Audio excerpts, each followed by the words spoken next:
If you're targeting that you can do something for you so you can serve him. If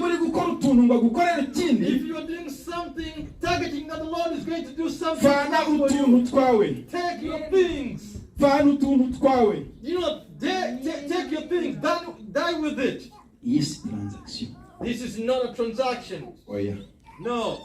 I'm not standing here so that tomorrow Jesus will give me money. That transaction, you know, I may die with it. Hallelujah. If that's the case,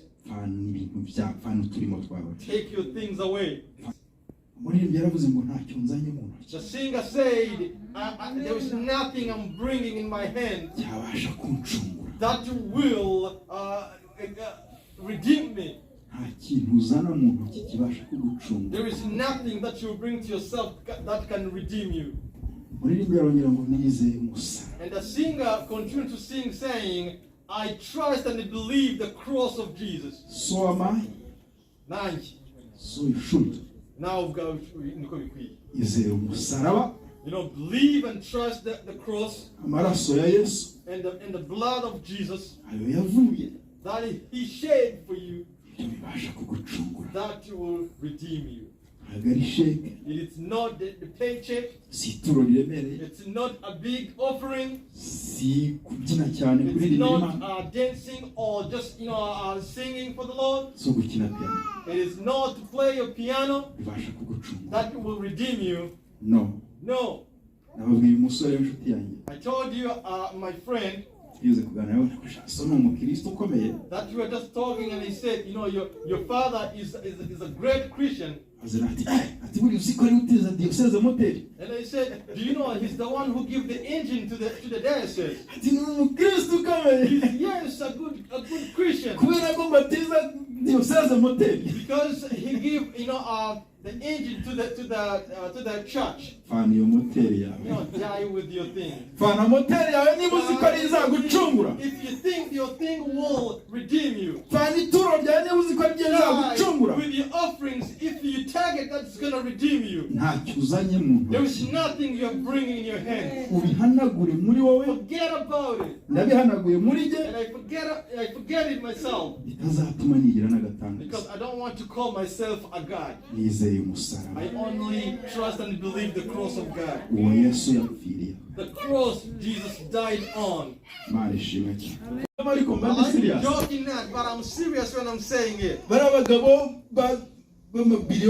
Those billionaires. They know for sure that there was eternal life. But if it could be possible, they could just make that transaction and make a paycheck, and they buy the eternal life. But I said again, they cannot take that away from us. They will take something else, but the heaven, they will not touch it. Yes, we are going in heaven, and we will make it. Amen. Praise the Lord so much. He said, Jesus, we left behind our tent and everything. So what's going to happen to us? Say, Peter, let me tell you, your fish net or whatever, everything, your fish that you left behind or anything, I'm telling you, Peter, you will have more. Double. Here. And in heaven. Hallelujah. Hallelujah. Once you come to Jesus, do not go empty-handed. What he asked you, do what he asked you.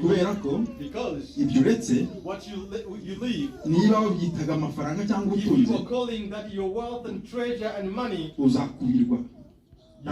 will get double. Here and in heaven.